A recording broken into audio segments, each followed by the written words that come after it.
Devana Bezayo, Kama Bezayo, Vipaga Bezayo, Ara Bezayo, Indriya Bezayo,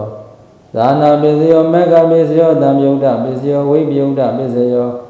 Adi Bezayo, Nadi Bezayo, Wigada Bezayo, Awigada Bezayo Di Yanoboria Mulita Jana Nani Wadano, Ewa Mewazayo, Duzaya Duzaya Megale, Amarazina Malinga, the Budu Vibozale. Avidegi Dava Bodhana Ega Badom Bamodali Dunagana Dumegala Dova Dotita Dugano Dumuho Dosa Duyam Biam Masarido Paragina Gayagama Wazagama Paragina Paragina Manogama Banidi de Paragine Paragina Nikadwana Lavanda de Paragine De Atalada Dukida Virona Bodha Dadane Aroga Dukida Hodha Daha Davi Yadivi Diyandalada Dukina Virona Bodha Dadane Aroga Dukida Hodha Davi Yadivi Diyandalada Dukina Virona Bodha Dadane Aroga Dukida Hodha Davi Yadivi Diyandavariya Mulita Jana Nadi Wadano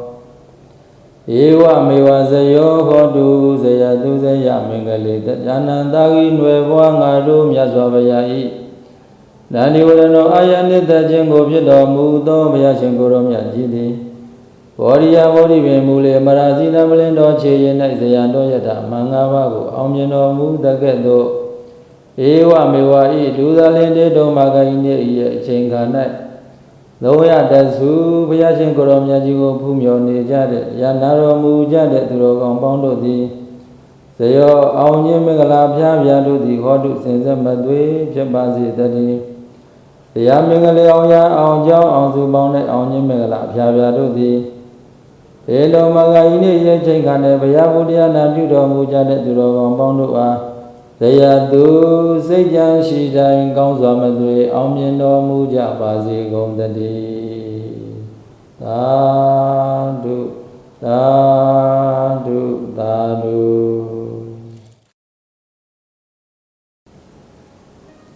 Di yang muda ini tadi, mau bingung deh ini usul anggudoya demai dah jauh dah itu. Toya Dasudo Payashin Kuromyajidi Jodo Mulao Saro Alin and Piobiabi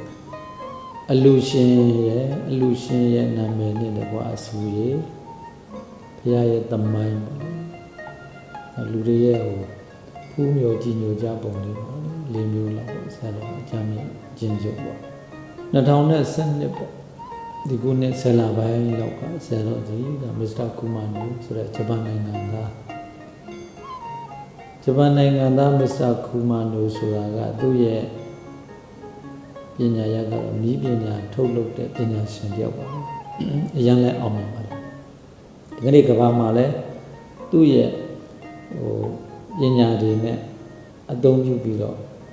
the Java, that to live your water. Yamananga was senior Madonna, the body less or ye by Goni, Talalushi, ye damn chit one, the knee pina, she told the pina shell, long Java. Go use Java. A nibina told the pina shen,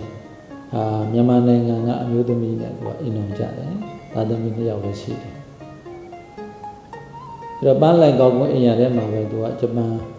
Diamond, a Gigi, a Sao Bido, do Adama Midas in the Jane. Hibina told the Pina Shins, Japan will be a low there, being to Namago, that is the Pian. သူပြစကားလေးကလည်းရန်ကောင်းပါလေဆရာတော်လည်း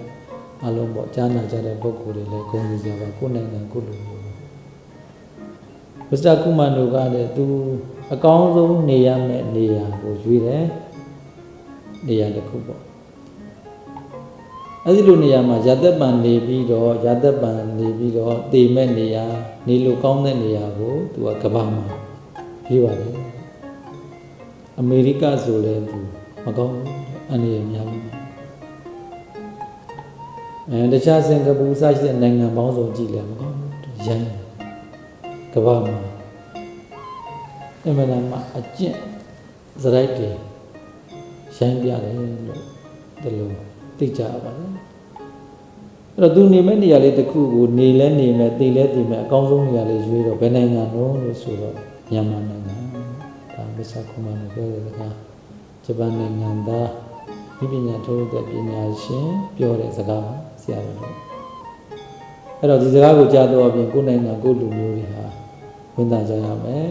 ကိုယ်နိုင်ငံရဲ့ဂုဏ်သိက္ခာဘယ်လောက်ကောင်းလို့ဆိုတာအလုံးလည်းပီတိဖြစ်ကြတယ်နော်ဒီမြေတဘာဝတောတောင်းတွေတော့အလုံးကြည်နူးစေရဘာသာတရားတွေထွန်းကားပြီးတော့ကုသိုလ်အကုသိုလ်တွေကိုလုံးနားလည်ကြတဲ့သူတော်ကောင်းတွေဖြစ်တည်အားလို့ဗျာတယောက်တစ်ယောက်ကိုရိုသေကိုင်းဆိုင်မှုတွေရှိတယ်ကာရဝတရားတွေရှိတယ်နိဝါဒတရားတွေရှိတယ်လိမ္မာခြင်းကြည့်ကြပါနဲ့တရားတော်ကြီးဘုကဲ့သို့ဘာသာတရားထွန်းတဲ့ကားတဲ့နိုင်ငံကြီးတွေကိုလူတွေကိုကြည်တော်အဖြစ်လူလည်းအလွန်ယဉ်ကျေးတယ်သဘောကျတခါတည်းတယောက်တယောက်အကူညီကြတယ်တယောက်တယောက်ပံ့ပိုးကြတယ်ကြွေးကျင်မွေးကျင်တဲ့စိတ်တွေလည်းအလွန်ပြင်းထန်ကြတယ်ဒါကလည်းကမ္ဘာမှာမရှိဘူးမြန်မာမှာပဲရှိတယ်ဒီအတွက်ကြောင့်မြန်မာဒီအကောင်းဆုံးလို့ဆရာတော်ဘာသာတရားလိမ္မာယဉ်ကျေးလို့ကောင်းတယ်တဘာဝတော်တောင်းခြင်းကြီးတွေကကောင်းတယ်ရာသီဥတုကလည်းမျိုးမျိုးဆောင်ကောင်းတယ်လူတွေရဲ့ဇယက်တွေကိုကြည့်ပြီးတော့မစ္စတာကူမာနိုကကောင်းတယ်လို့သတ်မှတ်ပြီးတော့မနိုင်ငံကိုနေချင်းဖြစ်တယ်ဆိုတော့အလုံးလျှောက်ထားလို့လည်းဆရာတော်တို့သိကြပါတယ်တော့ဒီနေ့တော့ဒီမစ္စတာကူမာနိုကဆရာတော်တို့ကြောင့်သူ့ရဲ့တကာတငယ်ချင်းပေါ့လေဒါကိုဆိုးလို့ခေါ်တယ်ရန်ကုန်မြို့မှာကိုဆိုးကတော့ဆရာတော်ရဲ့တပည့်ချင်းပါပဲတပည့်တော်သူကအမြဲတမ်းလဲကိုရဝတ်ဆက်လုပ်တဲ့ကျောင်းသားပါပဲဆရာတော်လည်းအမြဲခေါ်ခိုင်းဆိုတော့ခုတငယ်ချင်းမစ္စတာကူမာနိုနဲ့က10နှစ်လောက်လေပင်တွဲဖက်နေကြပါတယ်လုံငန်းပိုင်းဆိုင်ရာလည်းရှိတယ်လို့အပေါင်းအသင်းဆက်ဆံခင်မင်ရင်းနေကြတယ်တို့ဒီနေ့ကျမစ္စတာကူမာနိုဆရာတော်10လပိုင်းလောက်ပြီးခဲ့တဲ့7နှစ်2012ကပေါ့15ရက်နေ့ဖြစ်တယ်အကြောင်းကိုအောင်လို့တော့ရဓမ္မရိတဆရာတော်တော့ပူမယ်ဆရာအောင်လို့ဆရာတော်တော့ပူမယ်သူလည်းလိုက်လာရှင်းတဲ့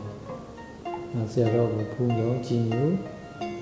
ဖူးရောကြည်ညိုရင်းနဲ့ပဲသူလည်းအလွန်ရှိခိုးတတ်နေပြီသူရဲ့အရေးချင်းကိုကြည့်လိုက်တော့လေလေးလေးစားစားရှိခိုးတတ်တယ်ပြောတတ်ဆိုတတ်နေတတ်ထိုင်တတ်နေပြီနိုင်ငံကြီးသားတွေလို့မဟုတ်ဘူးဆိုတာတော့ဆရာတော်တို့ကြည့်လိုက်တာနဲ့မြင်ရပါတယ်သိလိုက်ရတယ်။ဒါဆိုနိုင်ငံကြီးသားတွေဒါတွေမရှိဘူးတော့ဘောင်းပြီးတို့ဘောင်းပြီးဖင်ကြတယ်တောင်းကပ်ပြီးတော့ကင်မရာတစ်ချိန်ချိန်နေတဲ့လူတွေဆိုတော့ဒီလူကြတော့ဒီရည်ချင်းမဟုတ်တော့ဘူး။ဘုရားတွေဥခိုက်ရှိခိုးပူဇော်တယ်။ဆရာတော်တွေဥခိုက်ရှိခိုးပူဇော်တယ်။ရုပ်ချင်းကိုရှိခိုးလျှောက်ဆရာတွေလျှောက်တယ်။ဘာသာပြန်တဲ့တော်လည်းကောင်းသူလည်းတချို့မြန်မာလူလည်းနည်းနည်းနားလည်လို့ဒီလိုဖူးမြော်ခြင်းနဲ့ဆရာတော်နဲ့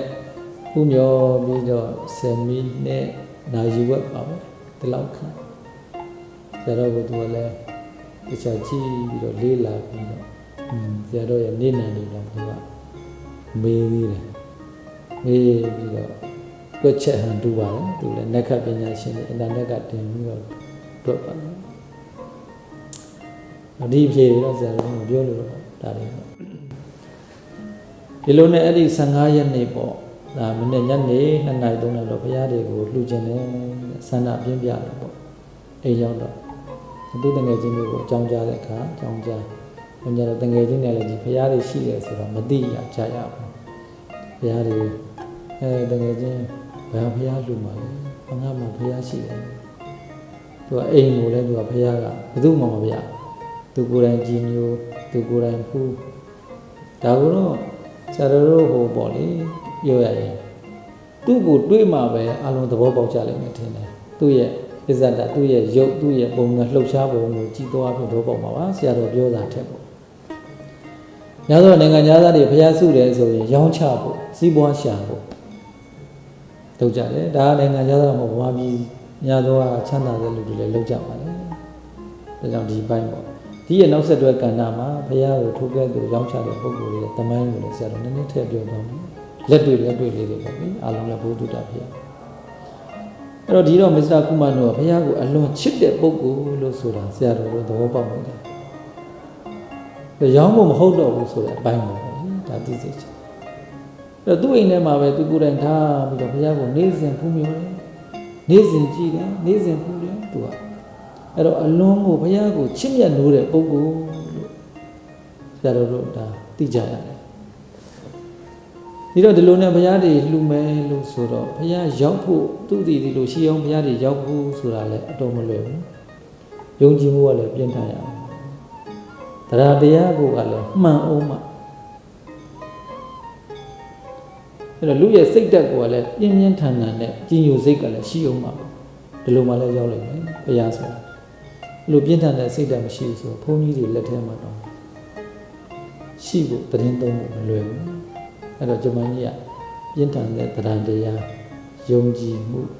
ကြိုးစားမှုဝိရိယပေါင်းများစွာနဲ့သူရဲ့ဒီဘုရားတွေကိုအလုံးစုဆောင်ပူဇော်ခွင့်ရကြရတယ်သူရဲ့ကြိုးစားမှုဒီတမိုင်းကြောင့်ကလည်းအလုံးတော်တော်များတော့ပါအခက်ခဲတွေကြကနေပြီးရအောင်ပူဇော်ပါလွတ်တော့တဆူတော်ဘုရားကိုယ်တော်မြတ်တွေကိုဆရာတော်ကိုလှူခြင်းတယ်ဆိုတော့ပြင်းထန်တဲ့စိတ်တွေနဲ့ရှောက်လို့ဆရာတော်လည်းဒါရှင်းရှင်းပြောပါလေနိုင်ငံသားတွေဆိုစိတ်ထဲ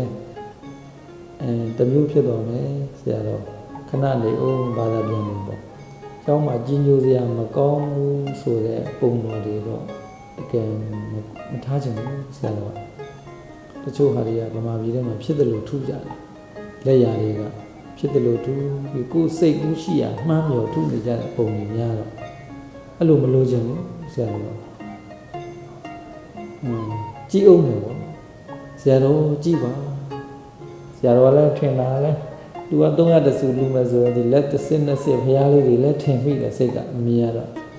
လူဘီလူထဲမှာကြောင်းထဲမှာထားရင်အစင်မပြေတော့အစင်မပြေတော့ဘူးပေါ့တွေးမိပါတယ်ကဒီနေ့တော့မလာပြဘူးကားတွေလည်းပိတ်ကြကြတယ်ပေါ့မနေ့ပြန်ကြရင်ဆရာတော်ကိုယ့်အကိုဆွန်းကြိုက်တဲ့ကားဝတ်တင်ကားပိတ်လဲဆွန်းကြိုက်ကားဝတ်ဖုံးပြီးလာမယ်ဆိုတော့မနေ့ဒီပိုင်းကြီးတွေနဲ့ချိန်လိုက်တော့မနေ့ရှင်းတာယူပတ်ဝန်းကျင်ပါသူ့ရဲ့ခြံဝါနဲ့ဒီပိုင်းကြီးစောင့်ပြောပြီးတော့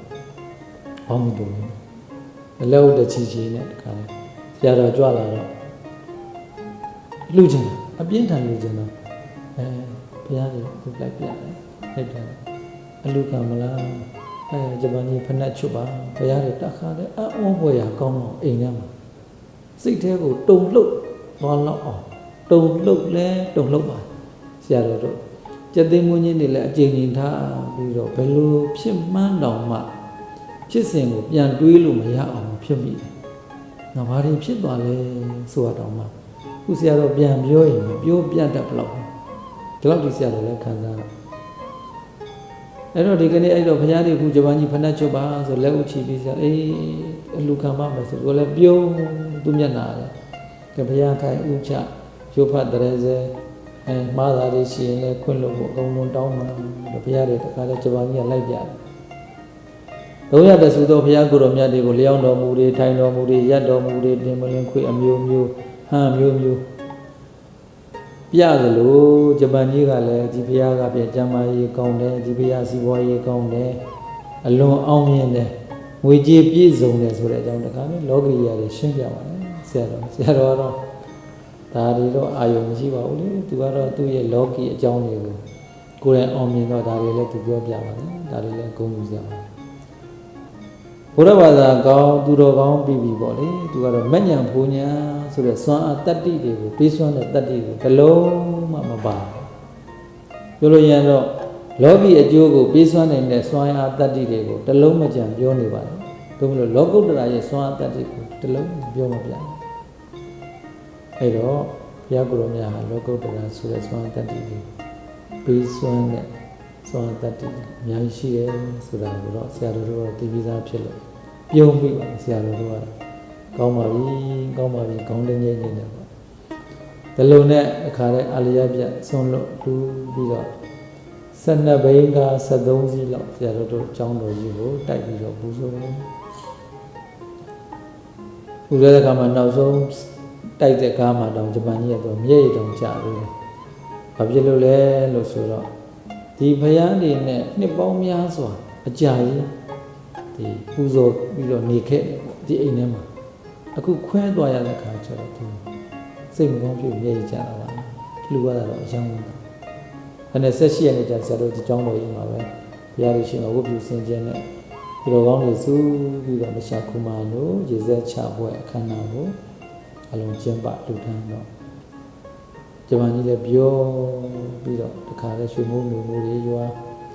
သူ့ဘဝမှာတခါမှဒီလောက်မပြောဘူးတဲ့အလွန်ပြောတယ်မျက်ရည်တောင်ကျတိတိသူမျက်နှာမှာကြည့်လိုက်